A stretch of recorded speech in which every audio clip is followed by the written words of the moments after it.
This is the Lone Crater YouTube. We hope this video helps. You start by placing the container.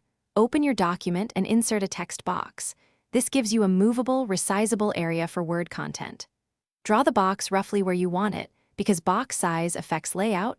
Smaller boxes force line wraps. Once drawn, use shape format to set a visible border and background so the box reads as a separate element. Make sure to give it a clear name in selection pane if you plan on multiple boxes, since naming speeds future edits and alignment. Now populate the box. Click inside and paste or type your content, including tables or images if needed. You control readability by applying styles and adjusting font size, line spacing, and paragraph spacing. This prevents overflow. Once content is in, set text wrapping and anchor the box to a paragraph. This keeps the box tied to the right place when text moves.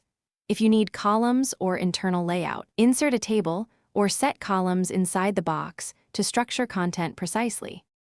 Finish by aligning and distributing your box. Use guides, grid, and the align commands so everything is balanced. Save your file as docx and export a PDF to confirm appearance across devices. Always check print preview for margin or cutoff issues. If the box shifts or content disappears, make sure wrapping is correct and the box is anchored.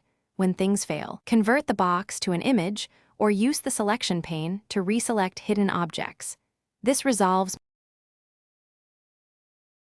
Thanks for watching. Consider subscribing if we helped you.